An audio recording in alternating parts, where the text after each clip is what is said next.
Hello बच्चों। आज मैं आपके लिए लेके आया हूं और केमिस्ट्री का बहुत ही अच्छा चैप्टर उपसह संयोजी यौगिक। बहुत अच्छा चैप्टर है आपके बोर्ड एग्जाम को देखते हुए। और चलो स्टार्ट करते हैं। सबसे पहले परिचय। उपसह संयोजन यौगिकों अथवा संकर यौगिकों का अध्ययन उपसह संयोजन रसायन कहलाती है। तो ये जानने उपसह संयोजन रसायन, उपसह संयोजी यौगिक, उपसह संयोजी यौगिक जो है उनको जानने से पहले सबसे पहले ये जान लेते हैं कि उपसह संयोजकता क्या होती है। इनका निर्माण, इनके गुणों के बारे में बाद में अध्ययन किया जाएगा। सबसे पहले जान लेते हैं कि उपसह संयोजी यौगिक एक्चुअल में बनते कैसे हैं। तो वो जानने से पहले हम लोग जान लेते हैं कि उपसह संयोजकता क्या होती है।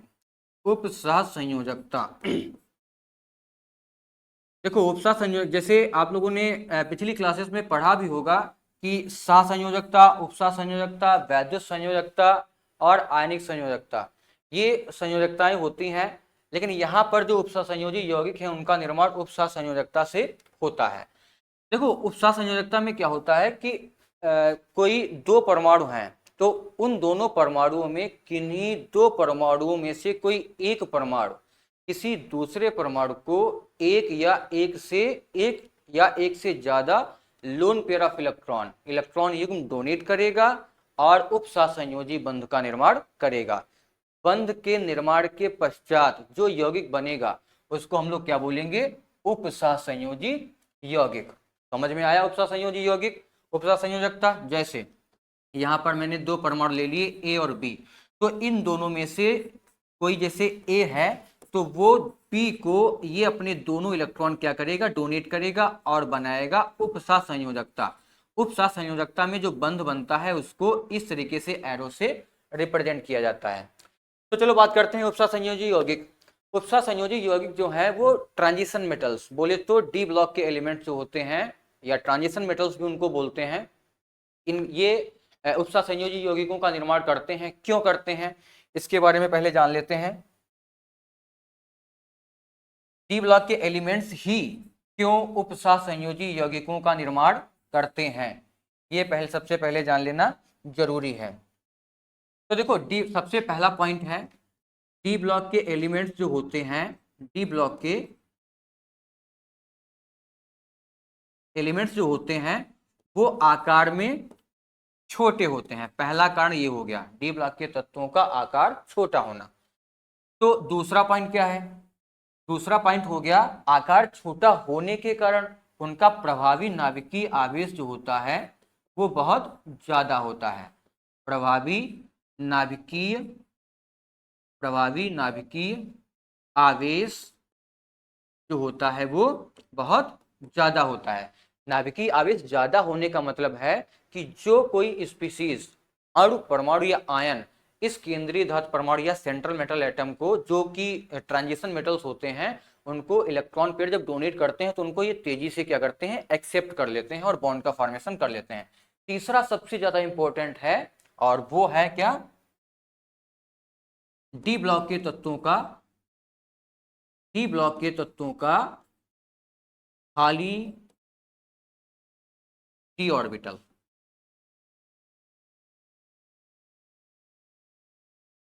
डी ब्लॉक के तत्वों का खाली डी ऑर्बिटल होना, ये सबसे ज्यादा इंपॉर्टेंट है। क्यों?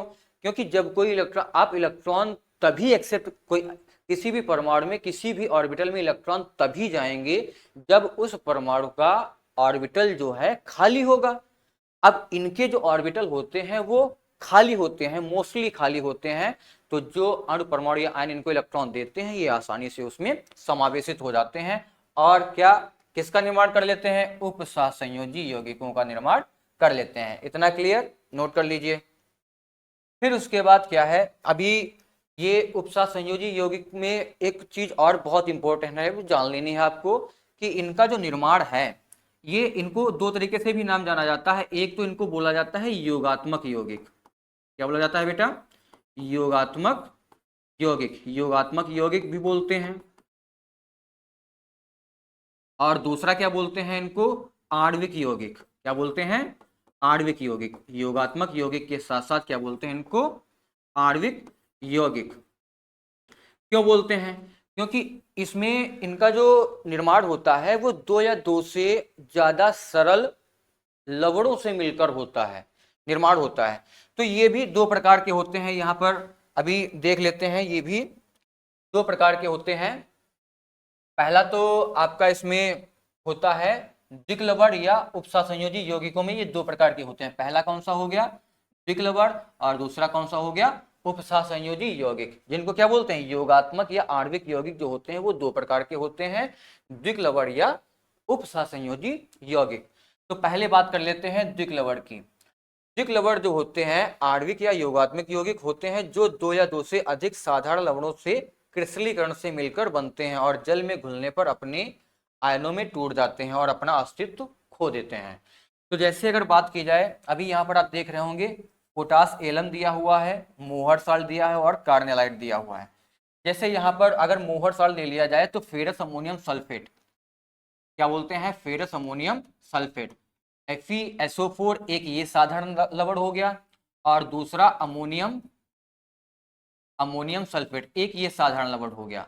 ये दोनों लवण का क्रिस्टलीकरण किया जाएगा, ये दोनों एक फिक्स रेशियो में एक दूसरे से कंबाइन होंगे और क्या बनाएंगे, फेरस अमोनियम सल्फेट या बोले तो द्विक्लवण का निर्माण करेंगे। डबल साल्ट, डबल साल्ट फिर से आप सभी देख सकते हैं, ये जलीय विलयन में अपना अस्तित्व खो देते हैं। किस तरीके से, जैसे यहाँ पर ये लिखा है, ये मोहर साल्ट यहाँ पर दिया है, अगर ये टूटेगा तो किस तरीके से टूटेगा, ये टूट जाएगा Fe2 plus plus plus 2NH4 plus plus SO4 2 minus, ये अपने आयंस में कंप्लीटली डिसॉल्व हो जाते हैं, कंप्लीटली डिसोसिएट हो जाते हैं और दोबारा इस तरीके से इसका फॉर्मेशन नहीं कर पाते हैं, इसलिए इनको क्या बोला जाता है, द्विक्लवण बोला जाता है, या कह लो कि ये अपना अस्तित्व खोने वाले यौगिक या खोने वाले लवण कहते हैं इनको। इतना क्लियर हुआ, द्विक्लवण क्लियर हुआ, आप सभी लोग नोट कर लीजिए। फिर आगे बढ़ते हैं, जानते हैं कि उपसहसंयोजी यौगिक क्या होते हैं। अब आए हैं हम लोग मेन पॉइंट पे, जो कि चैप्टर का नाम है उपसहसंयोजी यौगिक। देखो बेटा, उपसहसंयोजी यौगिक अभी मैंने जैसे पहले बताया आपको कि ये ट्रांजिशन मेटल्स जो होती हैं, ट्रांजिशन मेटल्स ही संयोजी यौगिकों का निर्माण करती हैं। क्यों करती है मैं पहले बता चुका हूँ आपको। और उपसहसंयोजी यौगिकों में केंद्रीय धातु परमाणु जो होता है वो डी ब्लॉक के एलिमेंट्स होते हैं और उनसे कोई भी अणु, परमाणु या आयन उन धातु परमाणु को या आयन को एक या एक से अधिक इलेक्ट्रॉन डोनेट करके उपसहसंयोजी बंध का निर्माण करते हैं और उससे बनता है क्या, उपसहसंयोजी यौगिक। उपसहसंयोजी यौगिक वे योगात्मक या आणविक यौगिक होते हैं जिनमें केंद्रीय धातु परमाणु या आयन से कुछ परमाणु या परमाणु समूह कम से कम, मैंने क्या बोला अभी, कम से कम एक इलेक्ट्रॉन समूह देकर जुड़े रहते हैं, उपसहसंयोजी बंध का निर्माण करते हैं। जो इलेक्ट्रॉन डोनेट करते हैं उनको क्या कहते हैं, लिगेंड कहते हैं। और उसके बाद क्या बनता है, उपसहसंयोजन यौगिक बनते हैं। ये जलीय विलयन में अपना अस्तित्व नहीं खोते हैं, जस्ट अपोजिट है किसका, द्विक्लवण के, डबल साल्ट के जस्ट अपोजिट है। जैसे उदाहरण के तौर पे देखा जाए तो पोटेशियम फेरोसाइनाइड K4FeCN6, ये एक उपसहसंयोजी यौगिक है। अगर इसको तोड़ा जाए तो ये अपने आयनों में टूटेगा। किस तरीके से टूटेगा, 4K प्लस प्लस, यहाँ पर क्या हो जाएगा FeCN का होल 4 और यहाँ पर ऊपर हो जाएगा 4 माइनस। तो अभी यहाँ पर आप देख पा रहे होंगे कि ये जो है आयन जो है अपना अस्तित्व नहीं खोता हुआ दिखाई पड़ रहा है, ये अपनी प्रॉपर्टी बनाए रखे हुए है। तो साफ साफ यहाँ पर नजर आ रहा है कि ये अपना अस्तित्व जलीय विलयन में अपना अस्तित्व नहीं खोते हैं। ठीक है बेटा, चलो आगे बढ़ते हैं। इतना नोट कर लिया है, चलो आगे बढ़ते हैं। उपसहसंयोजन यौगिक में प्रयुक्त होने वाली शब्दावली, most important thing is of this chapter. इस चैप्टर की सबसे ज्यादा जरूरी चीज है कि इस चैप्टर में जो उपसहसंयोजी यौगिक आप पढ़ोगे उनकी शब्दावली आपको जानना बहुत जरूरी है। जैसे आप किसी नए होटल में जा रहे हैं, किसी नई जगह पे जा रहे हैं, किसी नए कल्चर में जा रहे हैं, तो उस नई कल्चर में प्रयुक्त होने वाली नई नई शब्दावली, जैसे आप मान चलो ये पेन है तो इस पेन को आपके यहाँ पेन बोला जाता है, उनकी कल्चर में कुछ और बोला जाता है। अगर आप उनके कल्चर में जा रहे हैं तो उनकी शब्दावली को आपको अपनाना पड़ेगा, जानना पड़ेगा, सीखना पड़ेगा। ठीक इसी तरीके से हम लोग इस कल्चर में आने वाले हैं, तो इस कल्चर की जो शब्दावली है वो हम लोगों को जाननी पड़ेगी। और उसके बाद यहाँ पर केंद्रीय धातु परमाणु या आयन, सबसे पहले पहला पॉइंट क्या है, केंद्रीय धातु परमाणु या आयन। तो उपसा संयोजन यौगिक में कुछ निश्चित परमाणु अथवा परमाणुओं के समूह एक धातु परमाणु अथवा आयन से स्थायी रूप से जुड़े रहते हैं। इस धातु परमाणु अथवा आयन को केंद्रीय धातु परमाणु अथवा आयन कहते हैं। अब यहाँ पर स्टार्ट करते हैं। जैसे उदाहरण के तौर पे देखा जाए तो यहाँ पर सिल्वर है, 4D सीरीज का एलिमेंट है, 4D सीरीज का 9 नंबर का एलिमेंट है, और यहाँ पर ये सिल्वर दिया है, ये सेंट्रल मेटल एटम है, यहाँ पर भी सिल्वर दिया, सेंट्रल मेटल एटम है। जैसे अभी एक मैंने यहाँ पर लिखा था पोटेशियम फेरोसाइनाइड K4Fe(CN6), तो यहाँ पर CN6, तो यहाँ पर ये जो आयरन दिख रहा है ये 3D सीरीज का एलिमेंट है। कौन सी 3D सीरीज का एलिमेंट है, छठा एलिमेंट है। तो ये जितने भी यही जो है यहाँ पर दिख रहे हैं आपको, ये होंगे केंद्रीय धातु परमाणु या आयन को भी बोला जाता है। अगर इसको तोड़ देंगे यहाँ से, अभी जो आयन्स बना था वहां पर ये इस तरीके से 4+, तो ये आयन्स के रूप में हो जाएंगे। तो इतना क्लियर हुआ कि जो केंद्रीय धातु परमाणु होंगे वो कौन से होंगे।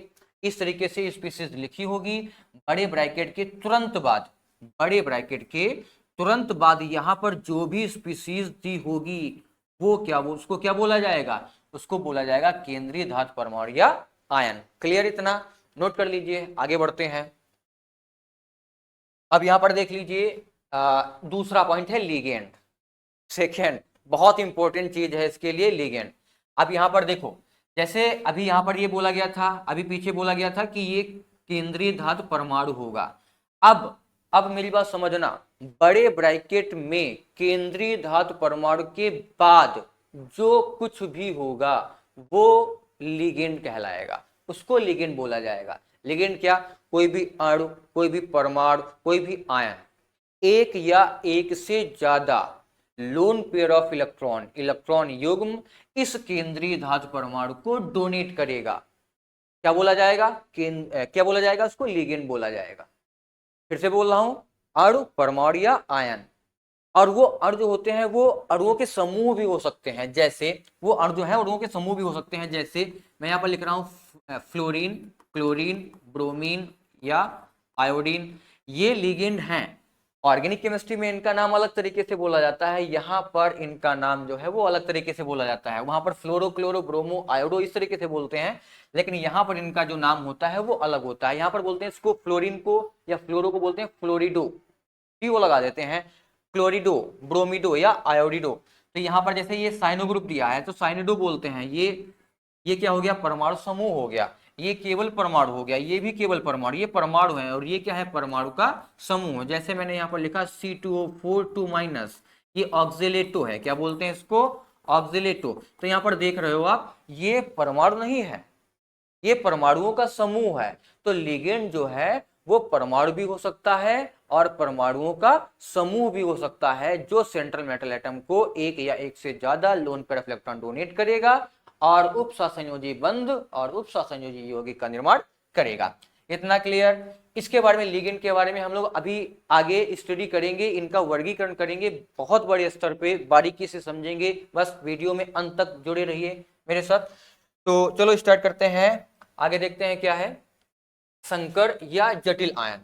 संकर या जटिल आयन, जो कॉम्प्लेक्स होता है उसी को संकर बोलते हैं, भोले बाबा का नाम नहीं है यहाँ पर। ये संकर या जटिल आयन ये अलग है थोड़ा। संकर या जटिल आयन बोलते हैं, कॉम्प्लेक्सेस भी बोलते हैं इसको। वैद्युत रूप से आवेशित वह स्पीसीज जो केंद्रीय धातु परमाणु, केंद्रीय धातु परमाणु तो दिमाग में पड़ गया होगा, केंद्रीय धातु परमाणु अथवा आयन के एक या अधिक लिगेंड के साथ संयोग करने से बनती है, संकर आयन कहलाते हैं। ये संकर आयन कहलाते हैं, दो तरीके के होते हैं, एक तो धनायनिक और दूसरा ऋणायनिक। दो प्रकार के ये संकर या जटिल आयन होते हैं। जैसे यहाँ पर देखा जाए, अब यहाँ पर देखो वही है, एग्जैक्टली वही है जो मैंने अभी लिखा था यहाँ पर, K4Fe(CN6), ये लिखा था। जब इसको तोड़ा गया था तो क्या बना था, 4K+ और प्लस में इधर क्या आया था, Fe(CN6) और ऊपर आया था 4-।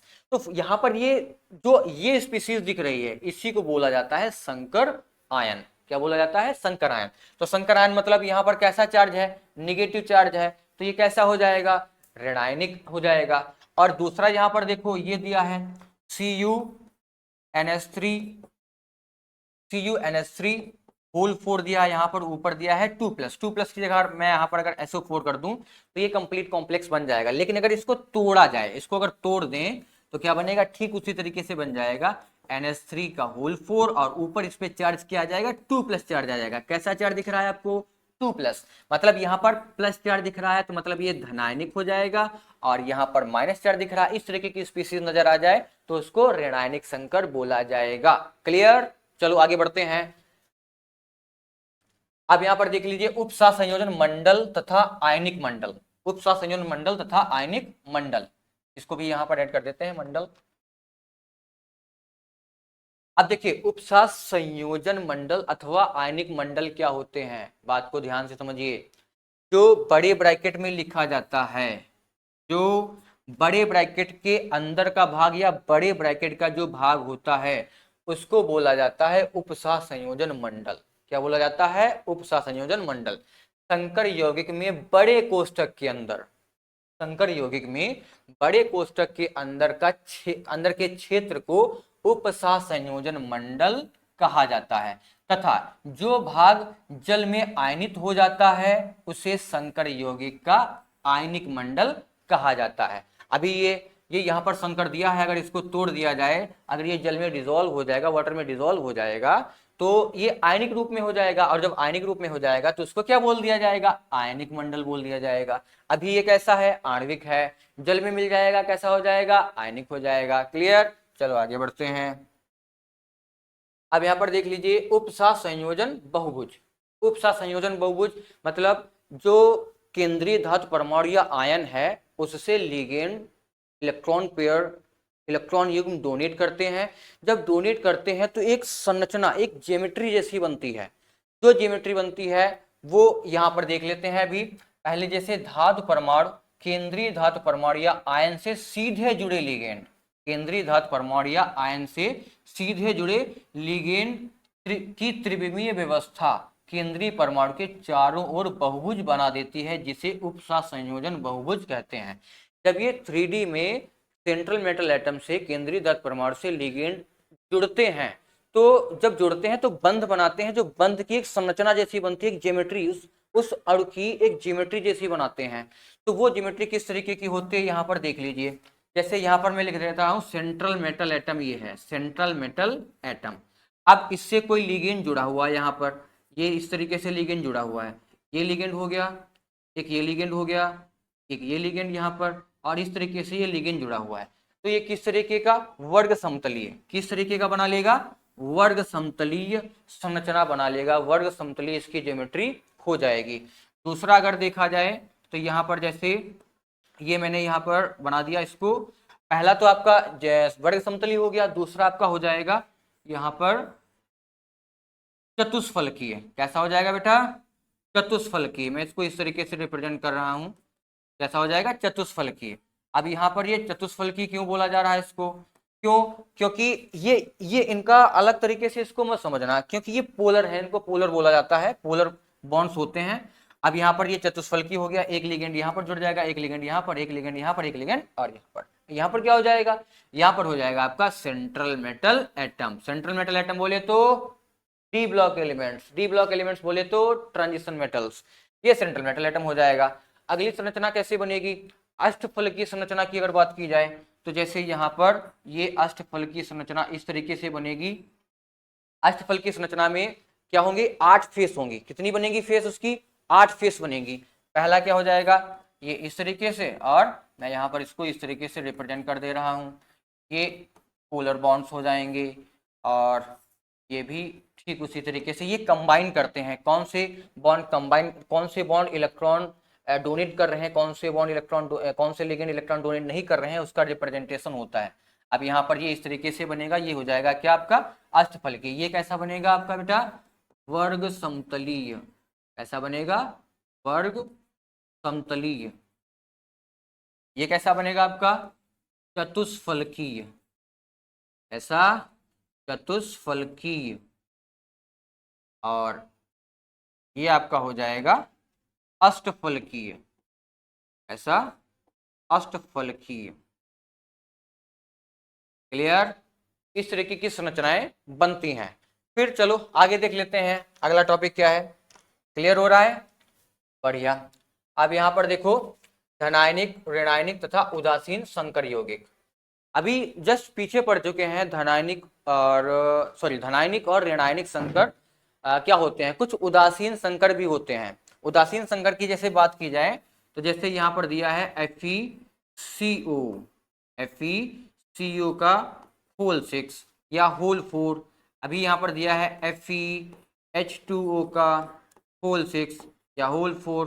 तो ये जो लिगेंड हैं, ये जो कॉम्प्लेक्सेस हैं, ये जो संकर हैं, इन संकर को बोला जाता है उदासीन संकर।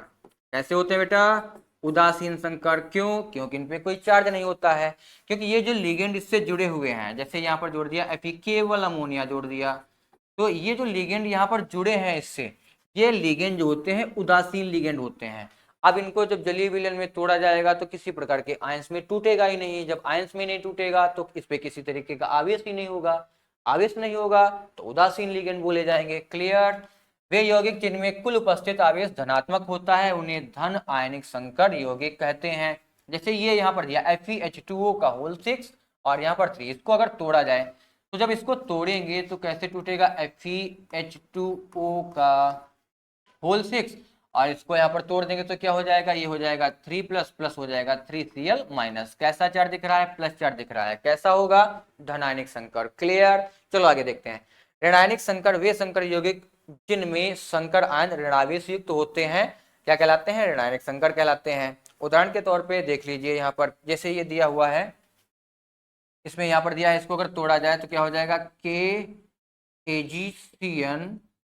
KAgCN का होल ट्वाइस और यहाँ पर ये हो जाएगा, अगर इसको तोड़े तो क्या हो जाएगा? K प्लस प्लस यहाँ पर हो जाएगा AgCN का होल ट्वाइस और ऊपर क्या हो जाएगा? माइनस। कैसा चार्ज आ रहा है? माइनस चार्ज आ रहा है। अब यहाँ पर आप लोगों को थोड़ा आगे देख लेते हैं उदासीन संकर के बारे में। अभी जस्ट मैंने आपको बताया है। अब जैसे यहाँ पर देख लीजिए, आपको दिखाई पड़ रहा होगा, जैसे ये उदासीन संकर जो है क्या है? वे संकर जिन पर कोई आवेश नहीं होता है, जिन पर कोई आवेश, अभी ये देखो इन पर कोई आवेश, किसी प्रकार का आवेश नहीं है, तो ये कैसे होंगे? उदासीन। इन पर कैसा आवेश है? धनावेश। कैसे होंगे? धनावेशित। इन पर कैसा आवेश है? ऋणावेश है। कैसे होंगे? ऋणावेशित। क्लियर? चलो आगे बढ़ते हैं। अब यहाँ पर क्या है? उपसा संयोजन संख्या या समन्वय संख्या। बहुत इंपॉर्टेंट है उपसा संयोजन संख्या या समन्वय संख्या। जैसे अगर बात की जाए, मैं उपसा संयोजन संख्या को आपको थोड़ा अलग तरीके से बताता हूं। जैसे एक कोई फुटबॉल रखा या एक कोई गोला है या बॉल है, क्रिकेट बॉल है, वो इस तरीके से यहाँ पर रखी हुई है, तो इसके पास में भी मैंने एक दूसरी क्रिकेट बॉल रख दी, इसके पास में भी मैंने एक दूसरी क्रिकेट बॉल रख दी, इस तरीके से मैंने कुछ क्रिकेट बॉल रख दी हैं। ठीक है, तो अब यहाँ पर मुझे जरा ये बताइए कि कमेंट करके बताइए कि यहाँ पर एक ये जो बॉल है ये कितने बॉल के टच में है? ये आपको दिख रहा होगा, एक बॉल जो है वो कितने बॉल के टच में है? यहाँ पर दिख रहा है। जैसे मैं इसको इंडिकेट करूं, जैसे अगर मैं इसको इंडिकेट करूं तो आपको दिख रहा होगा, जैसे दिख रहा होगा, जैसे इस बॉल को मैंने क्या किया? इंडिकेट कर दिया। अब ये जो बॉल है कितने बॉल के टच में है? 1 और 2। ये बॉल जो है 2 बॉल के टच में है, तो इस बॉल की समन्वय संख्या कितनी हो जाएगी? 2 हो जाएगी। जैसे अगर मैं यहाँ पर और कुछ बॉल रख देता हूं इस तरीके से, ये बॉल रख दिया, ये रख दिया, इस तरीके से बॉल मैंने रख दिया यहाँ पे, ओके, ये रख दिया। अब बताइए एक बॉल जो है वो कितने बॉल के टच में है? आप देख पा रहे होंगे, कमेंट करके बताइए, जल्दी बताइए, एक बॉल कितने बॉल के टच में है? तो यहाँ पर देख पा रहे होंगे। जैसे अगर मैं इस बार दूसरी बॉल को देखूं तो यहाँ पर ये, जैसे इस बॉल को अगर मैंने ले लिया यहाँ पे, तो अब ये बताइए ये बॉल कितने बॉल के टच में है? ये यहाँ पर हो गया एक बॉल यहाँ पर इसके टच में है, एक इसके टच में है और एक इसके टच में है, तो इस बॉल की जो समन्वय संख्या हो गई वो कितनी हो गई? 4। क्लियर हुआ? समन्वय संख्या ठीक उसी तरीके से यहाँ पर भी है, ठीक जस्ट उसी तरीके से यहाँ पर भी उपसहसंयोजी यौगिकों में भी है। कैसे?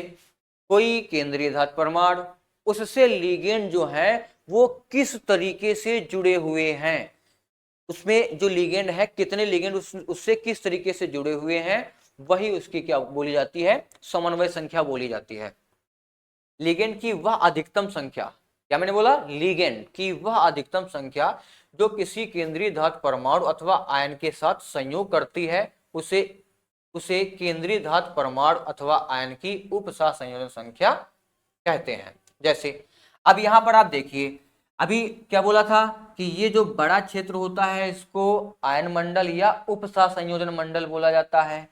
तो बड़े ब्रैकेट में लेफ्ट साइड में, क्या लेफ्ट साइड में बड़े ब्रैकेट के जस्ट बाद जो होता है वो केंद्रीय धातु परमाणु होता है।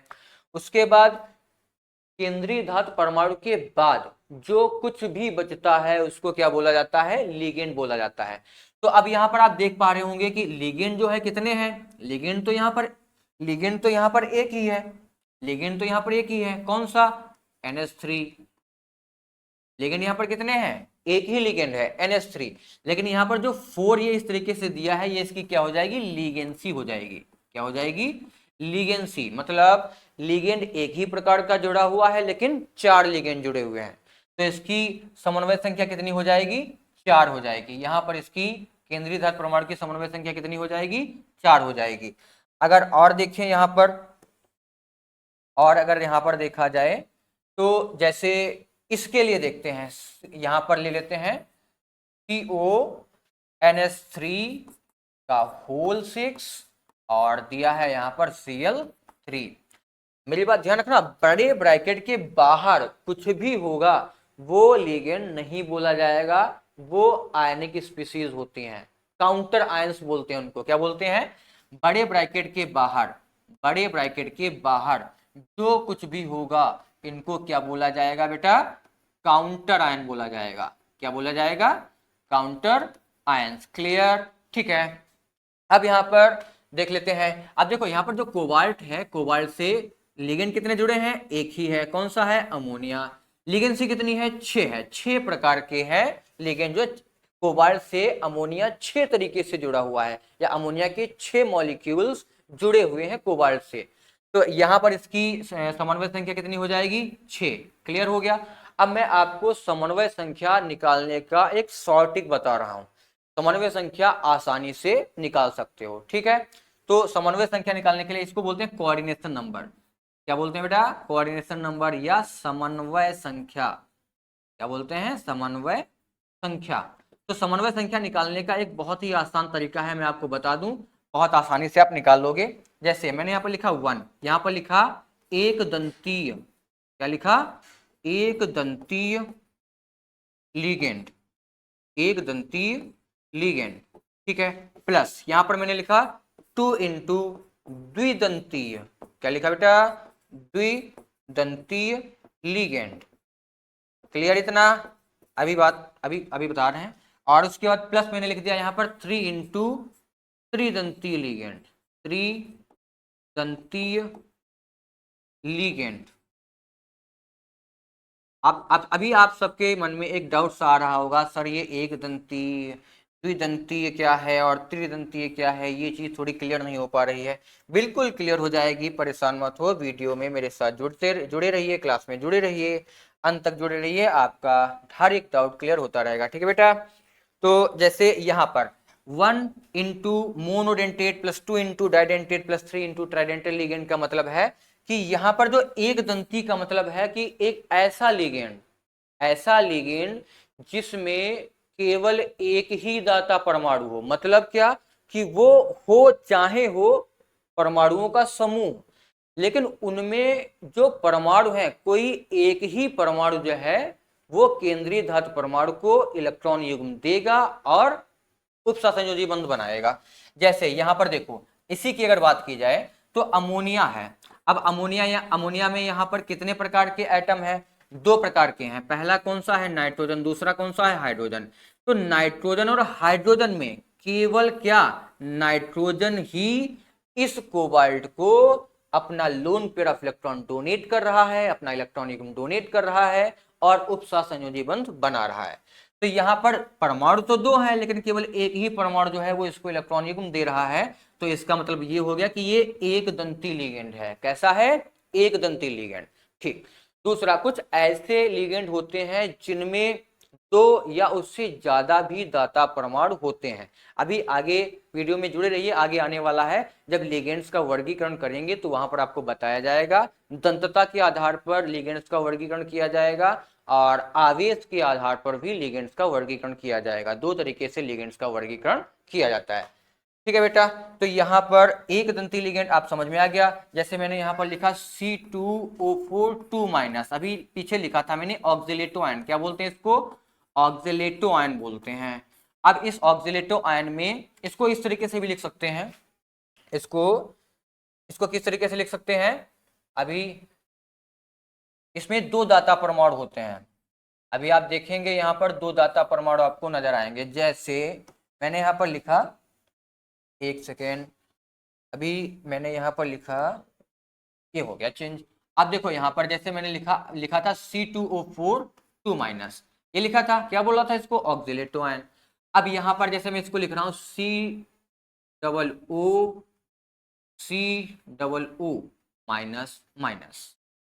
ये ऑक्जेलिक एसिड है। इसको किस तरीके से लिखा गया था?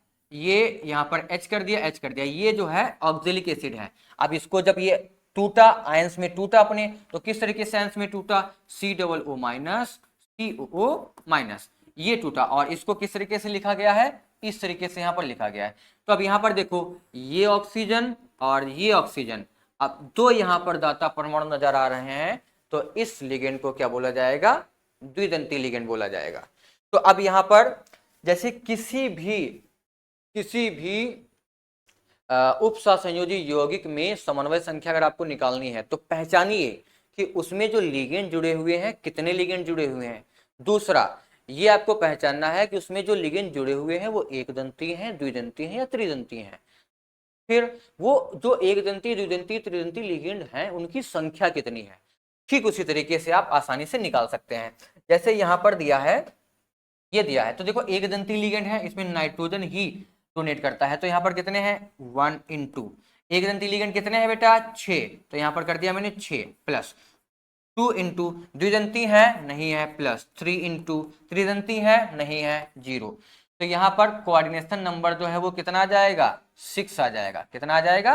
6। क्लियर? ठीक है बेटा, ये चीजें क्लियर हो गई। अब आज की क्लास यहीं पर समाप्त करते हैं, मिलते हैं नेक्स्ट वीडियो के साथ। और जुड़े रहिए और चैनल को सब्सक्राइब कर लीजिए, लाइक कर लीजिए और बेल आइकन दबाना ना भूलना, क्योंकि आपको नया वीडियो जैसे ही आप आएगा, पड़ेगा चैनल पे, आपको तुरंत अपडेट मिल जाएगी। Thank you.